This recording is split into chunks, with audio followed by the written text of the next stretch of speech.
में कैसे एडवाइजर बनाया, आधार पूनावाला, किरण मजूमदार साहब को, एकता कपूर, ये वही कॉकस है। फिर आपने सलमान खान को क्यों हटा दिया? तो सलमान खान के खिलाफ तो एक लॉबी काम कर, खिलाफ नहीं, उसके खिलाफ तो मोदी ने जो किया वो बहुत ही अच्छा। सलमान खान का चैप्टर क्लोज होना ही चाहिए। अभी खबर आ रही है कि सलमान खान के स्वास्थ्य बहुत कुछ अच्छे नहीं चल रहे हैं। प्रेडिक्शन हुआ था कुछ दिन पहले, मैंने आपको दिखाया था वो प्रेडिक्शन। मैं उस प्रेडिक्शन पे नहीं जाना चाहता, मैं उस तरह के प्रेडिक्शन पे बहुत भरोसा भी नहीं रखता हूं, लेकिन खैर अब प्रेडिक्शन करने वाले एस्ट्रोलॉजर हैं, वो तो एस्ट्रोलॉजर करेंगे ही। सवाल है कि Salman Khan world audio video summit से बाहर क्यों रखा गया? आप कहेंगे कि नहीं, बाहर नहीं रखा गया है, वो तो आएंगे, गेस्ट के रूप में आएंगे। अरे गेस्ट के रूप में आएंगे तो वो अपनी खाल बचाने के लिए आएंगे, पैरवी करेंगे कि आ जाए। एडवाइजरी बोर्ड में सलमान खान का नहीं होना इस बात का परिचायक है कि सुशांत और दिशा के साथ जो कुछ भी हुआ है, नरेंद्र मोदी इस बात को जानते हैं। ये दोनों भाई, अरबाज खान और सलमान खान, दोनों के कृत्य को नरेंद्र मोदी जानते हैं, लेकिन एकता कपूर उसमें कहीं नहीं है। एकता कपूर का इसमें बहुत बहुत भूमिका नहीं है, हालांकि वो एक थर्ड ग्रेड इस तरह के सीरियल्स बनाती है, लोगों को मौका भी देती है, हाई हेडेड है, उसकी आलोचना तो हम लोग करते ही करते हैं एकता कपूर की। और उसी पार्टी से बात निकली हुई है, 7-8 जून की जो पार्टी भी थी वो एकता कपूर के ही घर में पार्टी हुई थी। लेकिन अगर इतने बड़े फोरम पे, अंतरराष्ट्रीय स्तर का एक फोरम तैयार हो रहा है, इसका एक समिट हो रहा है, और समिट का उद्देश्य क्या है? समिट का उद्देश्य है बॉलीवुड के एंटरटेनमेंट इंडस्ट्री को रिवाइव करना।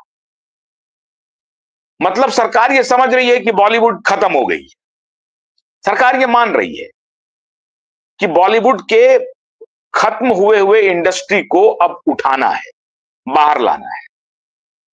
तो बाहर लाने के लिए सरकार कदम उठा रही है कि उसको कुछ ऑक्सीजन दिया जाए। वो वेंटिलेटर पर है तो उसे बाहर निकाल करके उसको कुछ वेंटिलेटर से बाहर निकाला जाए, ऑक्सीजन दिया जाए। मतलब बॉलीवुड के लोग जब समझ गए हैं कि बॉलीवुड खत्म हो गया। बॉलीवुड खत्म कैसे हो गया? अब उसमें एक टेक्नोलॉजिकल इंटरवेंशन भी है, जिसको आप कहते हैं ओटीटी प्लेटफॉर्म। लोग, आपके पास देखने सुनने के इतने साधन हो गए हैं कि your mobile has become on the go television. तो आपको यह जरूरत नहीं महसूस होती है कि आप मल्टीप्लेक्स जाएं या थिएटर जाएं, वहां जाकर के मूवी सर्च करें, किस किस किस किस थिएटर में कौन सी मूवी लगी हुई है, और वहां जाकर के मूवी देखें। इसकी आवश्यकता तभी पड़ेगी ना आपको जब आपके पास इंटरटेनमेंट के साधन नहीं। 24 घंटा टेलीविजन, उसके बाद मोबाइल, और मोबाइल पर सोशल मीडिया। तो इंटरटेनमेंट के इतने स्रोत आपको मिल रहे हैं कि आपका थिएटर जाना एक प्रकार से बंद ही हो गया है। फिर भी फ्राइडे सैटरडे संडे का जो चलन है, खासतौर से मेट्रोस में, वो 3 दिन की छुट्टी जो रहती है, फ्राइडे सैटरडे संडे, उसको लोग कोशिश करते हैं कि चलो मूवी देखने जाते हैं, पिक्चर देखने जाते हैं, पिक्चर देख के आते हैं।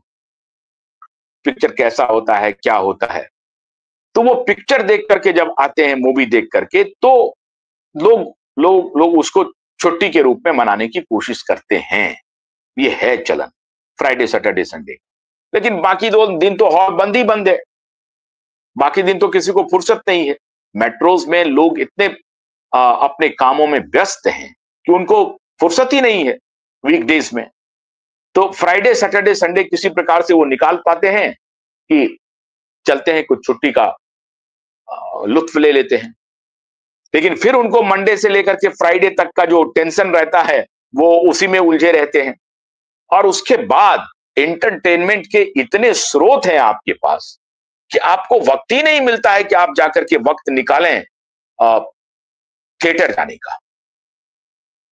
तो बॉलीवुड का जो ये इंडस्ट्री है, फिल्म इंडस्ट्री है, वो ध्वस्त हो गया था, और ध्वस्त दो तीन कारणों से। एक तो टेक्नोलॉजिकल इंटरवेंशन, नया दौर चल रहा है। दूसरा, आपके पास कोई ऐसी कथानक नहीं है, ऐसा कोई स्क्रिप्ट नहीं है, ऐसी कोई एक्टिंग नहीं है, ऐसा कोई म्यूजिक नहीं है जो आप दर्शकों को रोक सके। साल में एक अगर कोई मूवी आ जाए तो आ जाए। वो दौर गया कि एक साल में 2 3 4 फिल्में रिलीज होती थी और शानदार चलती थी, सब की सब फिल्में चलती। अगर आप 60s में जाकर के देखें तो 64 65 में ही इतनी मूवी रिलीज हुई, और सबके सब एक प्रकार से अपनी कमाई किया, सुपरहिट रहा, क्योंकि उनमें कथानक ठीक थे, म्यूजिक ठीक था, एक्टिंग ठीक थी, सब कुछ अच्छे थे। अब वो खत्म हो गया। 2 साल 3 साल में इन लोगों की एक कोई मूवी आती है। मिस्टर परफेक्शनिस्ट भी गायब हो गए, उनको भी अब कोई देखने नहीं जाता। आमिर खान साहब, शाहरुख खान भी लद गए, अब कहिए कि ये एजिंग है। अब जो नेपो किड्स हैं उनमें वो हैसियत नहीं है। नेपो किड्स तो अपनी जगह भी नहीं बना पा रहे हैं। 20 लोग भी उनको देख लें तो समझिए कि बहुत बड़ी बात है। नेपो किड्स खत्म। बाहर वाले को जो टैलेंट लोग जो आता है उसकी ये लोग हत्या ही करवा देते हैं। बड़े दिनों बाद, लंबे समय के बाद, एक डैशिंग पर्सनालिटी जो इन्फॉर्म था, पढ़ा लिखा था, काबिल था, जो रियल में एक्टर हो सकता था, सुशांत सिंह, उनको तो इन लोगों ने पहले हूट किया, बायकॉट किया, अपमानित किया, और उसके बाद दुनिया से ही विदा करवा दिया। तो बॉलीवुड तो वो कर्ज झेल रहा है। एक मासूम बच्ची के साथ इन लोगों ने क्या किया, और उसको फिर कवर अप करने के लिए इन लोगों ने क्या किया, हर तरह के कुकर्म किए, वो भी इनको डुबा दिया।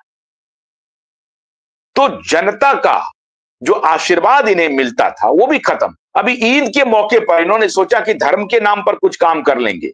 ये शाहरुख खान, आमिर खान, ये खान ब्रदर्स ईद के मौके पर अपनी मूवी को रिलीज करवाता है। इनको लगता है कि मुसलमान बेवकूफ है, ये इनकी मूवी जाकर के देख लेंगे। ईद के मौके पर भी लोग नहीं गए देखने के लिए, वो खुद ही अपने परेशान है, वो अपने हालातों से परेशान है। उनको समझ में आ गई है कि ये मूवी में कुछ रखा हुआ नहीं है, वही कहानी वो ईद पर ले आता है ताकि हम ईद के दिन जाकर के देख लें।